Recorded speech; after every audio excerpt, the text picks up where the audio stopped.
Miami at number 4, Florida State, again, 3:30 on ABC. And the storyline is for Florida State the rest of the season is basically just don't screw up, man. We mentioned it before how Michigan has got a big game this weekend. Washington has a big game this weekend. We'll get into the Georgia game in just a little bit. Pretty much every top college football playoff contender has some massive games the rest of the season. Florida State is kind of just sitting pretty right now. They don't have another ranked team on their schedule. Miami, in terms of PFF's power rankings, is 40th. North Alabama is an FCS school. Florida is 30th. They just lost to Arkansas as well, who's had a really down year.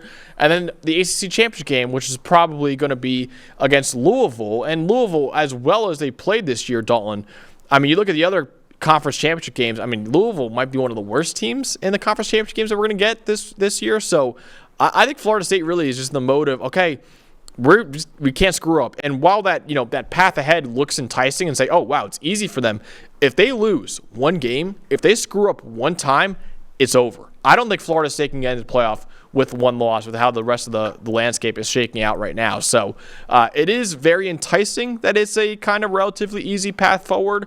But at the same time, man, there are some dangerous-ish teams. Like Florida can beat them if they have a good day. Miami in this game could beat them if they have a really good day. And obviously Louisville as well. So it is kind of a little dangerous for the Seminoles as well. Is that, hey, man, if you lose once, it's basically over for you. Yeah, and I think there is not a single conversation in Florida State's locker room or on campus about, oh, this is easy going from here in. Because the reality is they've got two rivalries and what is likely, if Louisville wins out, to be like the 9th-ranked team in the country or maybe higher. But honestly, if Louisville wins out and you get some other teams, there's a chance Louisville could be ranked as high as like 7. Yeah. Honestly. That's what you're looking at. You're looking at, hey, no, this schedule, we got two rivals. We got our two biggest rivals, and we have a top 10 team coming. This is not easy. I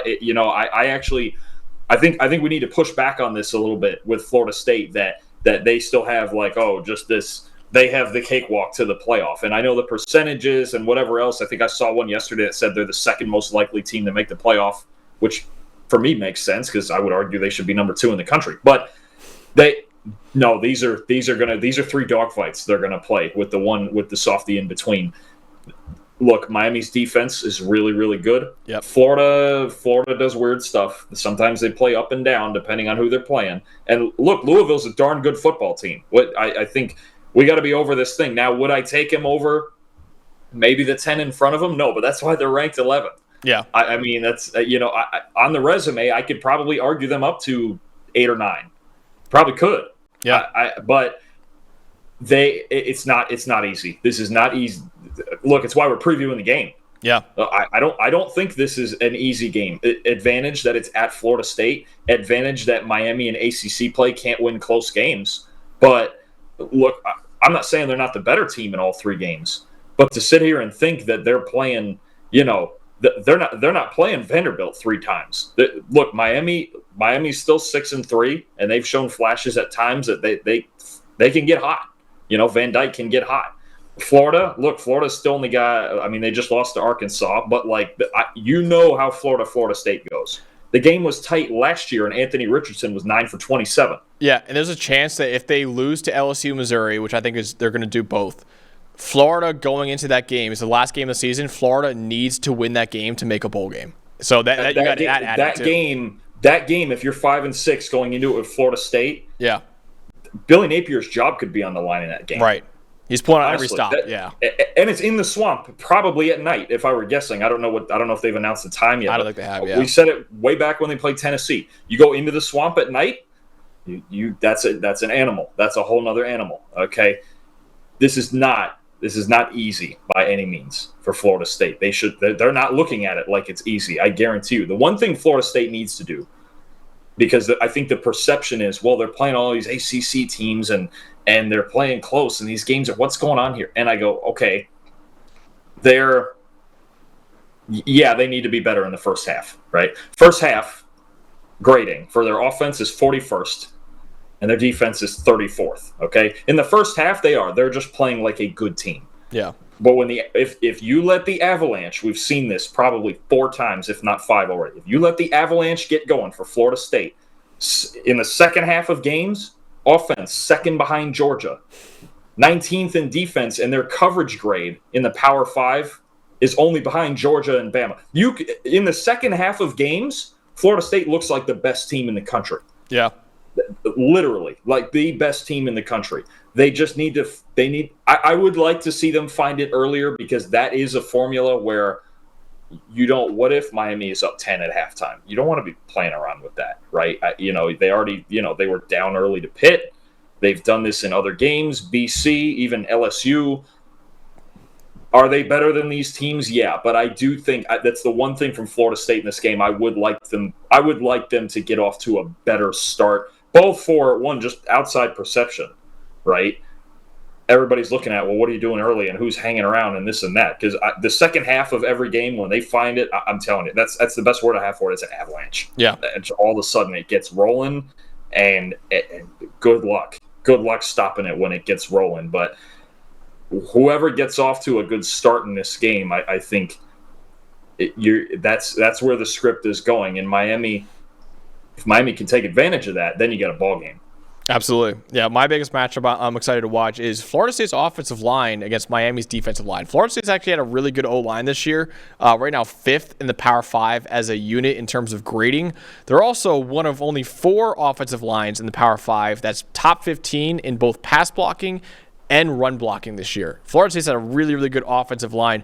Miami, meanwhile, though, is 6th in the country in pressure rate this season at well over 40%. Also tied for 6th in team run defense grade as well. So Miami's defensive line, man, is ferocious. They have Leonard Taylor III, the interior defensive lineman, who's currently a top 20 prospect on PFF's 2024 NFL Draft Big Board. And then also Ruben Bain Jr., the edge defender, is the 3rd highest graded true freshman in the country this season. He has been fantastic on Miami's defensive line and could be a first-round pick in 2026 or whenever he decides to come out, man. But Miami's defensive line is really good, man. If they get Jordan Travis under pressure, if they stop Trey Benson, man, it could be a long day for the Seminoles offense. It could, but I like Travis's composure. Yeah. There is not like in a gritty, like, stand in there and stay in the ring and fight 12 rounds kind of sense. There's not a more fun quarterback to watch than Jordan Travis. And Miami blitzes a lot. They're going to be really aggressive. I fully expect them to try to make Travis make quick decisions, because you don't want Coleman and Wilson, assuming they're healthy, just flying down the field doing what they do, right? The one thing with Travis that he's good against the blitz. He's good when you don't blitz him. There's so much balance in his game. It's hard, other than to say sometimes they get off to slow starts, to find a weakness right now in Jordan Travis's game. He's not.